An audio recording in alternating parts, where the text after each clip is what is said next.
Please remember to subscribe. It's just one click for you, but it helps me a lot creating new videos. Thank you. The initial weekly jobless claims increased by 181,000 to 965,000 in the week to Saturday, disappointing market expectations. Worst weekly jobs report since August.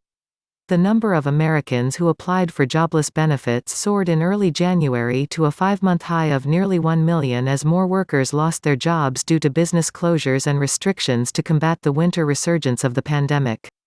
Initial jobless claims filed traditionally through the states leapt by 181,000 to a seasonally adjusted 965,000 in the 7 days ended January 9, the government said Thursday.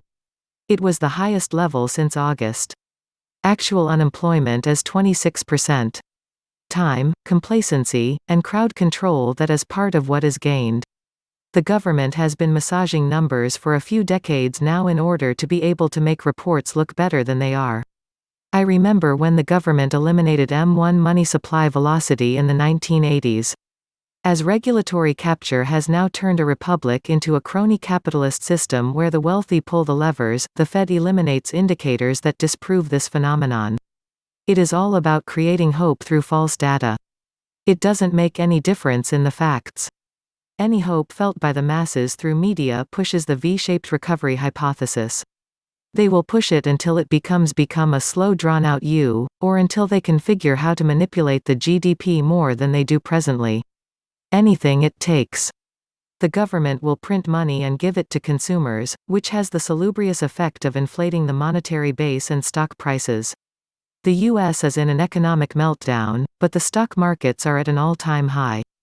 Millions are forced into the bread lines because of an autocratic shutdown causing widespread unemployment and small business closures, most of which will never reopen. And wait until the UI benefits in the stimulus bill kick in. It will add another 5 million that have been dropped off by some states with shorter benefit weeks allowed. A direct correlation between economic shutdowns and unemployment. I mean, who could have seen that coming?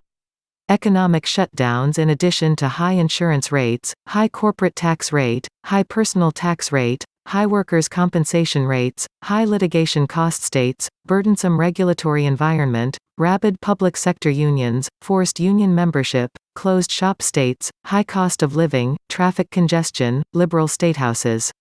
The data shows trends. The trends now show increasing harm to the U.S. economy. Each increase in the number of unemployed is also an addition to the number of uninsured. Reportedly, a person who recovered from this virus got a bill for medical costs of $1.1 million. Who will pay such bills if many Americans do not have the funds to pay them because they are uninsured, unemployed, and often have continuing physical problems? Counties, states, and hospitals, medical centers will have to pay or bear those bills and costs. Admittedly, those bills include a profit margin. Indeed, insurers have had medical providers inflate their bills for many years to maximize gullible insured's co-pays, while the insurers get agreed upon, huge deductions, so they can pay off the bills by paying a tiny fraction of their totals. Nevertheless, the fact remains that many hospitals are going bankrupt because they are incurring wages and other costs to treat the pandemic patients, while they also cannot perform their money-making plastic surgeries, etc. More will lay off staff or cease to exist. States and counties will have severe funding shortfalls since they must pay many of the bills of the uninsured. Unlike the Fed, they cannot just print money. With the destruction of more small businesses by renewed closures, maybe also in fall or winter again, vicious circles are starting to occur with increases in the numbers of unemployed and decreases in the numbers of small businesses. The opposite of the beneficial, multiplier effects that occur with the start of new businesses, who pay bakers, restaurants, rent, etc., and thereby those bakers have more wealth to spend. The passing of the next stimulus bill, soon to be announced, will approach $2.2 trillion. Now the states will stay above water, and then we will entertain another bill for infrastructure soon. It will never stop from here on out until the currency is toast. But don't worry, the digital currency is on the way. This will cure everything, so they think. This is just the start, you ain't seen nothing yet. Welcome back to the Atlantis Report. You are here for your daily dose of the truth, the whole truth, and nothing but the truth.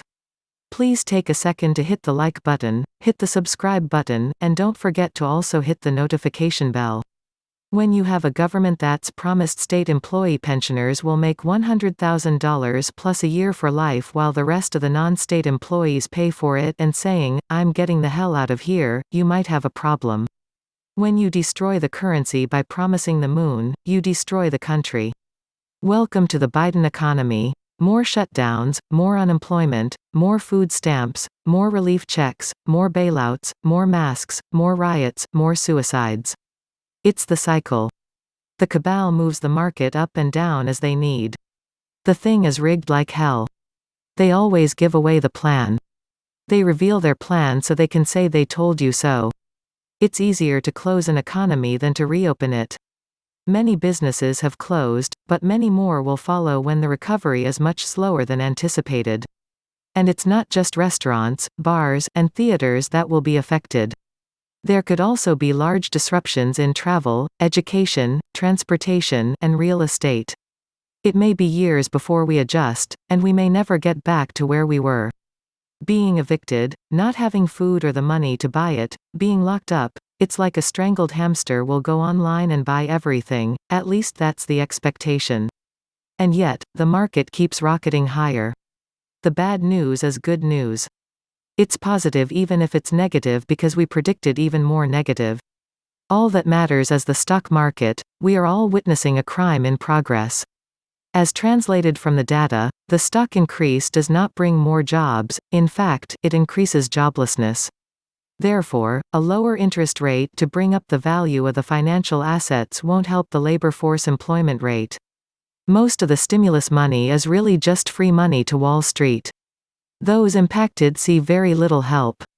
Let's be fair, we the people, aren't getting trillions for doing nothing. Only something along the lines of 11% of that $2.3 trillion went out in unemployment, direct stimulus, or something relatable. Everything else was huge pork projects. Most of the bailout money goes to the politically connected class, not the average Joe six-pack. The looting is without precedent. 40-plus weeks of astronomical new jobless claims. Shutting down businesses will do that. Economist warns many jobs could be lost permanently. Unemployment higher, Fed prints more money, money goes to the rich people and into the stock markets. And the market keeps on ripping. All of this money going into the markets is free money from the Federal Reserve. They print it, both openly but mostly in secret, and the investment bankers invest it into this trap called the stock markets. And soon, next year, I believe they will pull the lever on that trap door, and the bottom will come out from under all of the investors that were not part of the club and who were not forewarned. The market cheers excessive jobs loss numbers. It will continue to soar since all those former small business owners will take more and more of the available jobs. If they were running a successful small business, they are a far more valuable employee than any newly minted graduate of either high school or college. Biden can print all he wants, there is no, zero, nada, nothing, in terms of organic growth in the economy. 1. Print. 2. Buy imports. 3. Distribute. 4. Consume. Print more. Just fresh cutback, waiting to become kindling. Echoes of the German 30s. The lure of easy money is there, just like prior to 2008 and prior to 1929. And we keep taking the bait. But for those who are part of the club are told in advance the plug is about to be pulled, they will be the winners, and everyone else will be the losers. We are entering the dark period that was promised. Like all politicians, it was just explained as something else. Get ready for much more. I remember the days when $1 trillion was a ton of money. Now it's thrown around like it's chump change, toilet paper US dollar.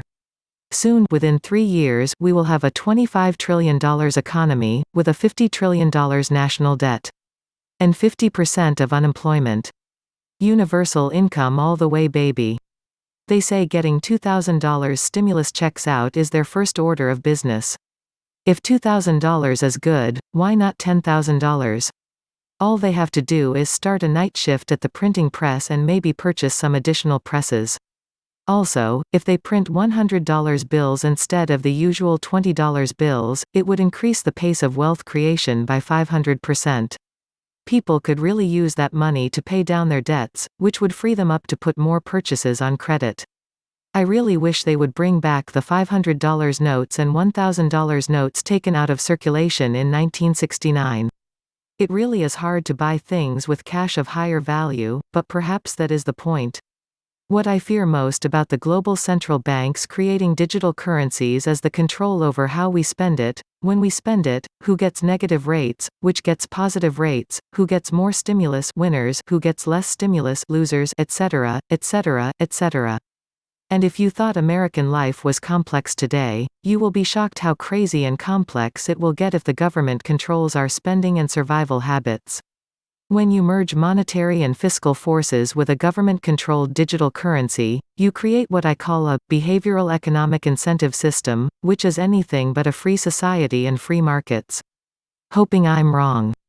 Yet, I do believe we will see more economic, society, government, healthcare, currency, and taxation changes in the next 3 to 5 years than we have seen in the last 30 years. It is going to be a wild ride, so pick and choose your time wisely as we all end up in the same hole in the end. The trick is to minimize the time spent in the rat race maze.